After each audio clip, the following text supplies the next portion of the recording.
आज 22 तारीख है। भारतीय जनता पार्टी उत्तर प्रदेश की सभी 403 विधानसभा सीटों पर हमारे जो बूथ के कार्यकर्ता हैं उनका सम्मेलन कर रही है। उसी सम्मेलन के कार्यक्रम में हिस्सा लेने के लिए मैं बरेली मेरा कार्यक्रम लगा था।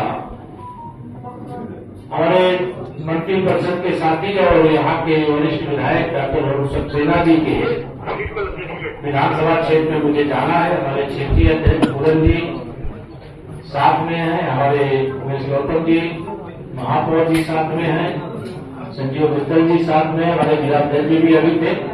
उनको आगे बैठक की तैयारी के लिए भेज दिया गया। हमारे सभी वरिष्ठ अधिकारी भी साथ में मौजूद हैं और सभी पत्रकार मित्रों को बस मैं आज इतना ही बताना चाहूंगा कि हमारी सरकार की सर्वोच्च प्राथमिकता गरीबों को अमीर बनाने की, किसानों को सामर्थ्यवान बनाने की, युवाओं के उज्जवल भविष्य के लिए सरकारी और गैर सरकारी क्षेत्र में व्यापक अवसर उपलब्ध कराने की, देश की आधी आबादी यानी महिलाओं का सशक्तिकरण करने की, इस दिशा में डबल इंजन की सरकार ने देश में माननीय प्रधानमंत्री श्री नरेंद्र मोदी जी के नेतृत्व में, उत्तर प्रदेश में मुख्यमंत्री आदरणीय योगी आदित्यनाथ जी के नेतृत्व में हम लोग लगातार प्रदेश को विकास के पथ पर आगे ले जाने के लिए काम कर रहे हैं। माननीय प्रधानमंत्री जी ने आजादी के जब 100 साल पूरे होंगे, लगभग 20 साल बाद 2047 में विकसित भारत बनाने का लक्ष्य तय किया है। विकसित भारत का विकसित उत्तर प्रदेश बनाना हमारी सरकार का, उत्तर प्रदेश सरकार का संकल्प है। और इसलिए गांव हो या शहर हो, सभी स्थानों पर एक जैसी सुविधाएं उपलब्ध कराने, अभी 1 जुलाई से, इसी जुलाई महीने में विकसित भारत जी राम जी के नाम से गांव के सर्वांगीण विकास के लिए जो पहले मनरेगा के नाम से योजना चलती थी, उसे विकसित भारत जी राम जी के नाम से चलाने का काम शुरू हो गया है। आने वाले समय में जिस प्रकार से शहरों का विकास है, उसी प्रकार से गांवों का विकास भी होगा। पैसे की कोई कमी नहीं है। डबल इंजन सरकार का खजाना जिस प्रकार से शहरों को आगे बढ़ाने के लिए खुला हुआ है, वैसे गांवों को भी शहर की तरह बनाने के लिए खुला हुआ है। आने वाले समय में सभी क्षेत्रों में भारत आगे बढ़ेगा। देश में जो हमारे विपक्ष के साथी हमारी सरकार के खिलाफ, उनके पास कोई मुद्दा नहीं है। जनता का ध्यान भटकाने के लिए दुष्प्रचार करते हैं। चुनावी मोर्चे पर उनको पराजय मिल रही। 2014 के लोकसभा चुनाव के बाद 2026 तक भारतीय जनता पार्टी ने ऐतिहासिक विजय प्राप्त की है। देश की सरकार बनाने के लिए, राज्यों में भी सरकार बनाने के लिए। अभी आप सबको पता है कि हम पश्चिम बंगाल में भी, जहां भारतीय जनता पार्टी के पुरोधा कहे जाने वाले डॉक्टर श्यामा प्रसाद मुखर्जी जी का जन्म हुआ, वहां पर भी भारतीय जनता पार्टी का कमल खिलना, यह हमारी पार्टी की दृष्टि से भी, हमारी विचारधारा की दृष्टि से भी बहुत बड़ी विजय है। और कल जो श्री राहुल गांधी जी के द्वारा उत्तर प्रदेश में मुंगेरी लाल का हसीन सपना देखने वाले सत्ता में आने के लिए श्री अखिलेश यादव जी एंड कंपनी के साथ माननीय प्रधानमंत्री जी के आवास के पास धरना दिया गया। मैं इसकी कड़े से कड़े शब्दों में निंदा करता हूं। अगर विरोध करना है, धरना देना है तो उसके लिए दिल्ली में स्थान तय था, लेकिन प्रधानमंत्री जी की सुरक्षा को खतरे में डालना, माहौल को खराब करना, उनको नीट परीक्षा को लेकर के अगर संसद में चर्चा करनी होती तो डॉक्टर जितेंद्र जी जो माननीय पीएमओ में भी मंत्री हैं, वह स्वयं श्री राहुल गांधी जी से बात करने के लिए गए थे। उन्होंने कहा अगर चर्चा करने के लिए नीट पर तैयार हो तो हम धरना समाप्त करेंगे। लेकिन एक संवैधानिक पद पर बैठा हुआ व्यक्ति, नेता प्रतिपक्ष देश का, उस व्यक्ति ने जो कहा कि चर्चा के लिए तैयार होंगे तो हम धरना समाप्त करेंगे, कह करके अपनी बात से मुकरना, ये बहुत ही गैर जिम्मेदाराना हरकत है।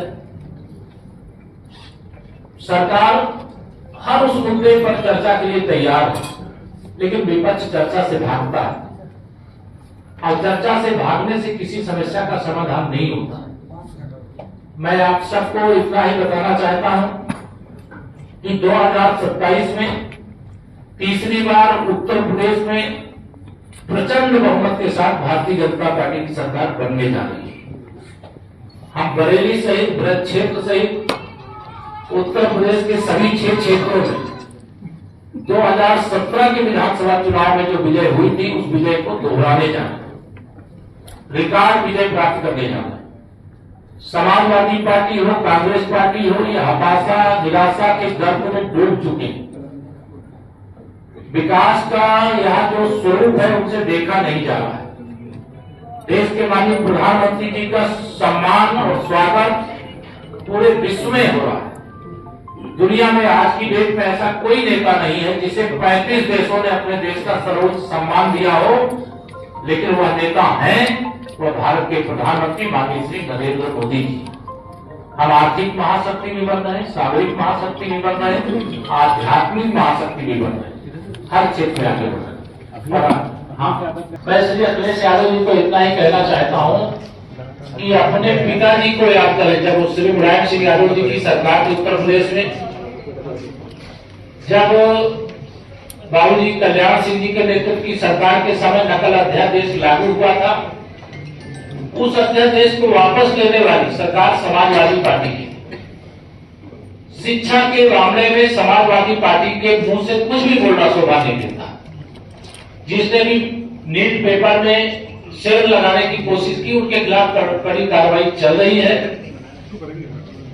और जैसे ही पता चला उस पेपर लीक के मामले में पुनः परीक्षा हो गई, रिजल्ट आ गया, बच्चे संतुष्ट हैं, लेकिन सबका वियोग में श्री राहुल गांधी, श्री अखिलेश यादव, श्री अरविंद केजरीवाल, यह सब लोग विचलित हैं। मंत्री जी वहाँ जो प्रदर्शन कर रहे हैं वो लोग कौन है? मंत्री जी वहाँ जो बच्चे प्रदर्शन कर रहे हैं, निहत्थे छात्रों पर लाठीचार्ज किया गया, बेरहमी से मारा गया, आपकी सरकार ये करवा रही है वहाँ पर? नहीं, एकदम आप सब पत्रकार मित्रों को इतना ही मैं कहूंगा कि शांतिपूर्ण आंदोलन का भारतीय जनता पार्टी सदा स्वागत करती है। आंदोलन की आड़ में कोई कानून व्यवस्था को बिगाड़ने की कोशिश करेगा, पुलिस पर हमला करने की कोशिश करेगा, व्यवस्था को छिन्न भिन्न करने की कोशिश करेगा, तो कानूनी कार्रवाई जरूरी हो जाती है। और मैं कल का सारा वीडियो मैं भी देखा हूं, आपने भी देखा होगा कि आंदोलन की आड़ में कांग्रेस पार्टी के, समाजवादी पार्टी के, आम आदमी पार्टी के तमाम गुंडे, अपराधी, माफिया उसके अंदर घुस गए और छात्रों के नाम पर किए जाने वाले आंदोलन की आड़ में छात्रों के कंधे पर बंदूक रख करके अपनी राजनीतिक रोटी सेकने का काम इन तीनों दलों ने किया है, जिसका जवाब इस देश का युवा जहां भी चुनाव होंगे तीनों दलों को देने का। सर, धर्मेंद्र प्रधान इस्तीफा दे क्यों नहीं रहे? धर्मेंद्र प्रधान जी इस्तीफा क्यों नहीं दे रहे हैं? धर्मेंद्र प्रधान जी इस्तीफा क्यों नहीं दे रहे हैं? ऐसी कोई जरूरत नहीं है। और इस मंत्री बनाना या इस्तीफा लेना ये देश के माननीय प्रधानमंत्री का मंत्री। लगातार पेपर लीक हो रहे हैं और आप कह रहे जरूरत नहीं है। लेकिन अगर पेपर लीक में कोई ऐसी शिकायत है कि माननीय मंत्री जी का कोई रोल है तब तो समझ में आता है। लेकिन श्री राहुल गांधी, श्री अखिलेश यादव और श्री अरविंद केजरीवाल कहें कि कोई केंद्र का मंत्री इस्तीफा दे दे, प्रदेश का मंत्री इस्तीफा दे दे, इसके कहने से इस्तीफा नहीं होते हैं। उनको इन मुद्दों पर अगर वास्तव में वो देश में परीक्षा पर कोई चर्चा करना चाहते हैं तो संसद का सत्र चल रहा है, वहाँ शामिल हो। वहाँ बच्चे कह रहे हैं सर, बच्चे मांग रहे हैं इस्तीफा, देश भर के बच्चे हैं वहाँ, छोटी लड़कियां हैं सर, वहाँ मासूम बच्चियां हैं। ये हमारा पार्टी का सर्वे सर्वा है, हमारा बूथ अध्यक्ष हमारे बूथ का मालिक है। मेरा बूथ सबसे मजबूत के लक्ष्य के साथ भाजपा कमल खिलाने जा रहा है। मासूम बच्चियों पे लाठीचार्ज हो रहा है सर, वहाँ पर काफी वीडियो आए थे, मासूम बच्चियों पे लाठीचार्ज हुआ है सर वहाँ, मासूम बच्चियों पर। मासूम बच्चों पे लाठीचार्ज नहीं करते, हम मासूमों के उज्जवल भविष्य के लिए काम करते हैं। लेकिन मासूमों की आड़ में अगर गुंडे अपराधी माफिया घुस करके पुलिस पर हमला करेंगे तो उसका जवाब तो पुलिस देगी। लेकिन हम बच्चों के साथ थे, साथ हैं, साथ रहेंगे, बच्चों के भविष्य खिलवाड़ नहीं होने देंगे, ये भविष्य। वहाँ की क्या कर रही थी जब उन्होंने नहीं पहचाना क्या? आपको मालूम होता है सर, आज की समीक्षा में क्या विशेष, आज की समीक्षा में जो लोकल इंटेलिजेंस थी उनकी क्या कर रही थी? प्रेस नोट आ जाएगा उसका प्रेस नोट आएगा दीपक बाबू, पूरा प्रेस नोट देंगे लिख के, पूरा लिखा हुआ आएगा बड़ा हुआ अच्छा सा।